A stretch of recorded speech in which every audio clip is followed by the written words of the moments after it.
Are you a technically minded person who likes working with both your hands and your brain? Do you have old computers lying around that you don't know what to do with? Do you like seeing perfectly good hardware continue to be useful? Did you install some RAM sticks in a school computer when you were 12 and have that slowly become your whole personality? If you answered yes to any of these questions, this is the video for you.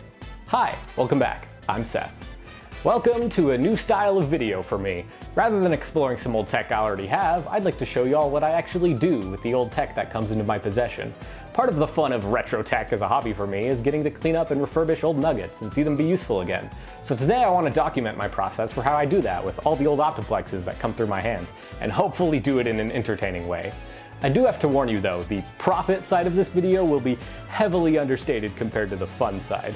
While it is possible to earn a bit of extra pocket change selling old computers like this, and maybe a bit more if you have a good consistent source and you automate your processes or whatever LinkedIn buzzword nonsense, but come on. If you're looking to earn your fortune on tech, go listen to a crypto podcast or something. We here at Colarius are here for the fun of the game. So settle in, grab a cup of tea or a beer if that's more your thing, and watch as we turn a dusty old dinosaur back into a respectable computer.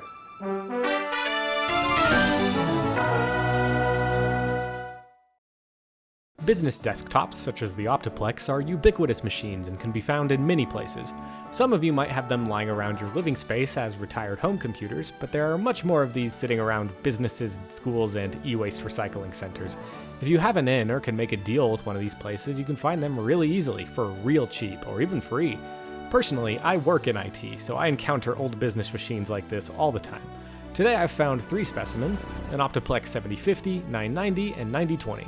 These 3 machines differ in size and age, but they represent pretty well the range of machines you can find out there. For this video, we'll be focusing on the 990, as mid-towers of this size and vintage are being retired in droves as Windows 10 loses support, and should be the most common kind of Optiplex you can find, at least as of the filming of this video. Also, side note, don't pick up one of these as a singleton from eBay. They're overpriced as hell on there generally, and will be impossible to make a profit on. Now that you've found your Optiplex, we now need to clean it, both for its next owner and so that we're not drowning in filth while working on the machine. Grab your compressed air can, or in my case a shop vac, and blow out as much of the loose dust as you can. Removing all the add-in cards, side panels, and front fascia will help in removing as much dust as possible. With most of the dust gone, you can now take a cleaning wipe and clean off the case. Be careful not to ruin any stickers you wish to keep, and not to get any liquid near the inner electronics. You can also remove any stickers you don't want to keep at this stage. With the machine clean enough to work on, we can now do some basic maintenance on the hardware. First, replace the motherboard battery. These machines are now 10 plus years old, so if the original battery hasn't run dry, it will soon. Next, unplug the CPU fan, remove the CPU cooler, and clean off the thermal paste using thermal paste removal wipes or rubbing alcohol and paper towels. The thermal paste will probably have hardened pretty good over the years, so you may have to put some effort into it. If you're using paper towels, be careful not to get bits of paper everywhere, especially not in the CPU socket. With the CPU and cooler clean, this would now be an ideal time to install a CPU upgrade, if you have one. This machine could support up to an i7-2600, but since I'll be selling this machine later anyway, I'll just keep the i5 that's in there. Install the CPU, put an appropriate amount of thermal paste, pop the cooler back on, and plug in the fan cable. The next hardware upgrade is mandatory. If your Optiplex does not have an SSD installed, buy an appropriate M.2 or SATA SSD and install it. Look at me. Do not sell anyone a modern computer that boots from a mechanical hard drive. Don't doom anyone to that fate, or I will come to your house and I will suck on your toes. Wait. Okay, actually though, SSDs are cheap and make old machines like this much snappier. No one will want to buy your hard drive booting computer, and even if they do, if they aren't savvy enough to upgrade it themselves, that computer will soon be back in a landfill. So just don't do it. You can keep the mechanical hard drive in there if you want, just make sure it's not the boot drive. You can throw the SSD wherever. There are legit methods to mount them, but I usually just get some double-sided tape and stick it somewhere near the drive bay. Plug in both SATA power and data, and now we're ready to go.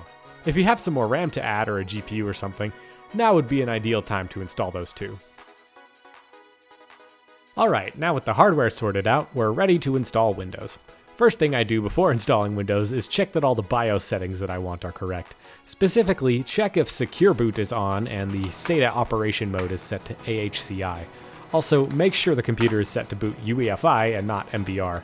This will help make sure the computer is as forward compatible as possible, and changing all of this after Windows is installed is a huge hassle. On a different computer, plug in an 8 gig or larger flash drive and create a Windows install disk. Officially, the newest Windows version this computer supports is 10, but we'll be installing 11 today because Windows 10 support ends in only a couple months, and part of the goal of this project is to extend the life of this computer as far as possible. In order to easily install Windows 11, I'll be using Rufus to create my install disk, as it includes some tools to easily bypass Microsoft's install blocks. Make sure you're installing to the SSD, by the way, and not whatever other storage may be left. Also, check Google to see whatever method currently works to bypass Microsoft's account requirements and use a local account instead. Right now, opening CMD and using bypass NRO works, but that may change in the future. When Windows finishes installing, go ahead and activate Windows using the license sticker on the machine if you can. Or if you can't, just use Microsoft activation scripts on GitHub. Alright, we're up and running with Windows, so let's do a couple last things to make sure this computer is ready for its next user. I like to update Windows as far as it can, then I go to Dell's support website, install Support Assist, then let Dell update whatever it needs to, including the BIOS, hopefully. Once that's done, I go back into the BIOS to make sure all the settings I want are correct, make sure none of the settings are limiting your CPU's performance, and I also like to enable TPM. While this machine only has TPM 1.2 and not 2.0 like Windows 11 technically requires, it's still better than nothing. Finally, with all of that done, we need to securely wipe whatever data is left on any old storage drives the computer came with. I like to set it to overwrite any hard drives with zeros 2 times, which I usually have to let run overnight. You can also securely wipe any SSDs you're not booting from at this point. Using their built-in tools, do not zero out an SSD, you're just unnecessarily hurting its lifespan. Now that our machine is ready to go, let's get it out there. First, take some pictures. I like to get 2 of the outside, 1 of the inside, and 1 video of it turning on. That way I can prove the machine works without having to plug it in front of whoever buys it. Upload those photos to your computer, then create a Craigslist or Facebook Marketplace listing. For the description, I like to put a short blurb with the model number and the condition, then list the specs. After that, I explain the history of the machine, what it's still good for, then finish with the ways people can pay and how to contact me or meet up. As for the price, a machine of this age and spec should go for about $50 as of the time of filming, but don't be tied to any one price. People will attempt to negotiate. Now that the listing is live, all we have to do is hurry up and wait. If the price is right, people will reach out. You may get lowballers or ghosters or, all the classic online selling archetypes, but hopefully eventually somebody will reach out and offer a fair price. Then you can meet up somewhere. Obviously, don't meet up where you live. Go somewhere public with plenty of people. Then voila! Your Optiplex is now, hopefully, in the grateful hands of another person who will hopefully use it for years to come. I've sold many Optiplexes to all kinds of people. Families, small businesses, college students, and even other tinkerers. It makes me happy knowing I provided something useful to another person in my community, and getting a couple Taco Bell combos worth of profit out of it is nice too. For choosing Taco Bell, will you be checking in with your loyalty rewards today? Hi, let me get a boneless pizza. God, I fucking love Baja Blast. And with that said, that's the end of the video. Thanks for watching. If you liked this video about keeping old tech as useful as possible, consider liking or subscribing. There's more videos on the way, similar to this one. Anyway, that's all for now. Have a good one.